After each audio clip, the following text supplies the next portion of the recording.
For centuries, the Western world looked at the Amazon rainforest and saw only a green hell.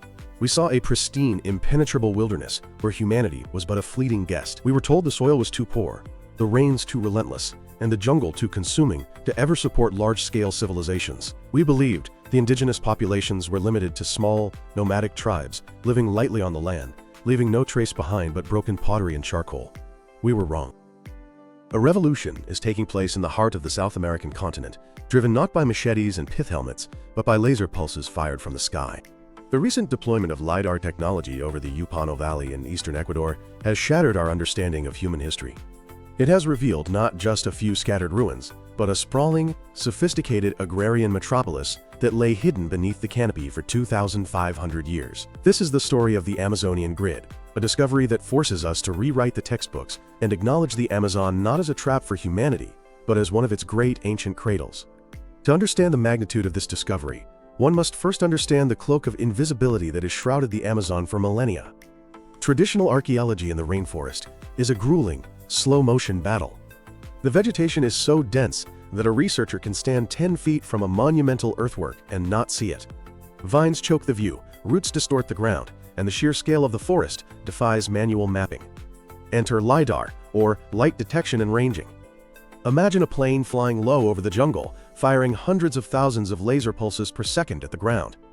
Most of these pulses bounce off the leaves and branches of the canopy, but a tiny fraction, perhaps 1 or 2%, finds the gaps in the vegetation, travels all the way to the forest floor, and bounces back to the sensor on the plane.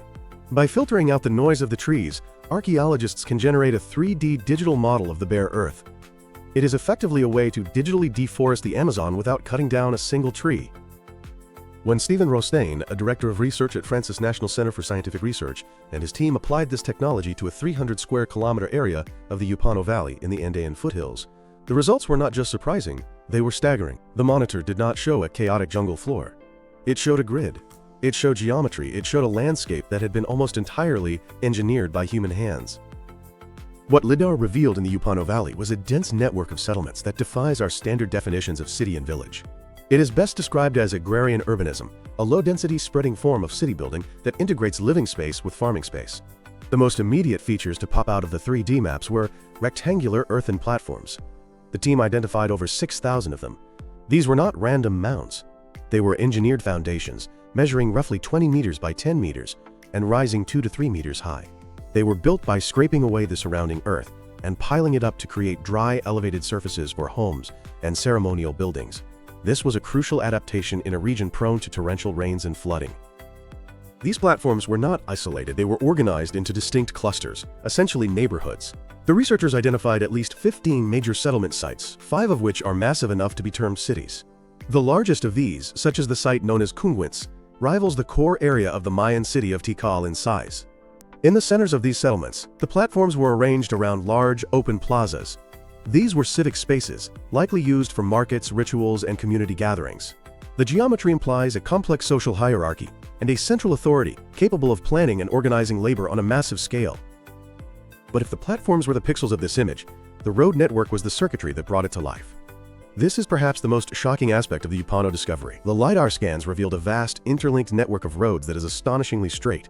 Unlike trails that meander around trees and hills, these roads were dug into the earth, often creating a sunken path flanked by elevated banks.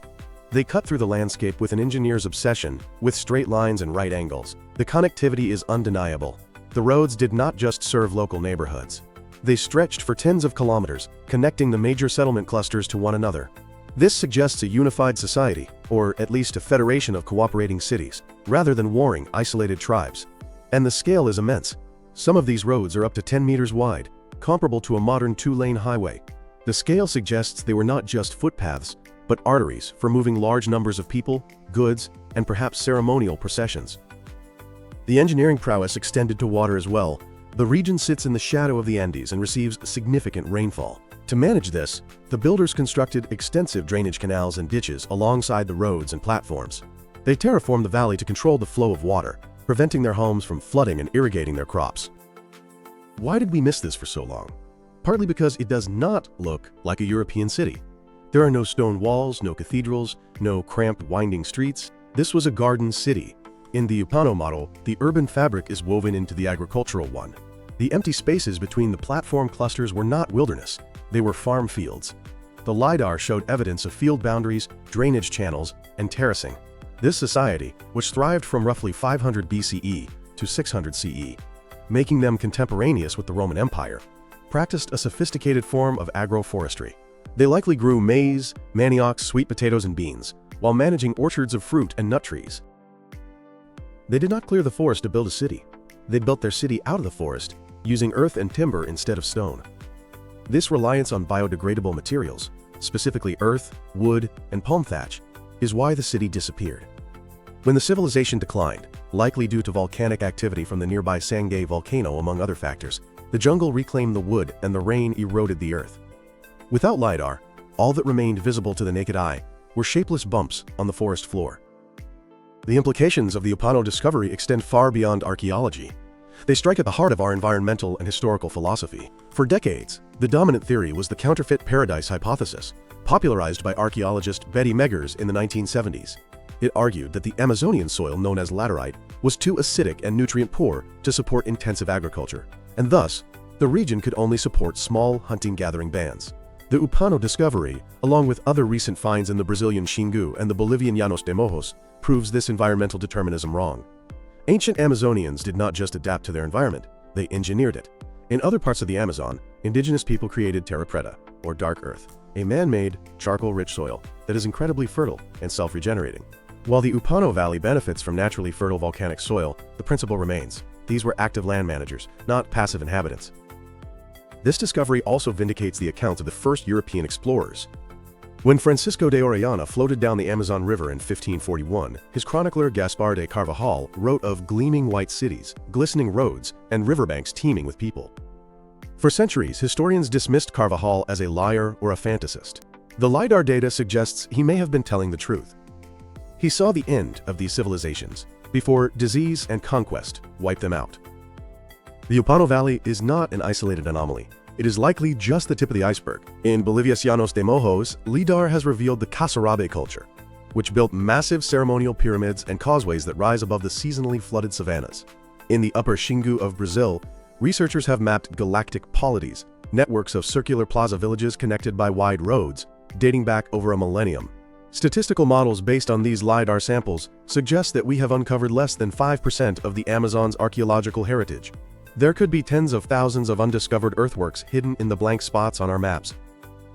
The discovery of the Amazonian grid is a race against time. The very technology that allows us to find these sites, satellite imagery and aerial scanning, also reveals the rapid encroachment of modern deforestation. Ranching, soy farming, and illegal mining are eating away at the rainforest, potentially destroying these ancient cities before we even know they are there. Preserving these sites is not just about saving history, it is about saving the future. The ancient Upano people sustained a large population for over 1,000 years without destroying their ecosystem. They practiced a form of urbanism that was integrated with nature, not opposed to it. As the modern world struggles with climate change and sustainable urbanization, the garden cities of the ancient Amazon may hold vital lessons on how to live with the forest, rather than against it. The Amazon is not a wilderness, it is a heritage garden. The trees that stand today grow on the bones of a civilization that rivaled the complexity of the Maya and the grandeur of antiquity's great powers. The Lidar scans of the Upano Valley have done more than map the ground. They have mapped a new reality. They have shown us that the Green Hell was once a bustling, engineered, and vibrant home to hundreds of thousands of people. The Amazonian grid is a testament to human ingenuity, a ghost image of a lost world that is finally, after centuries of silence, coming into focus.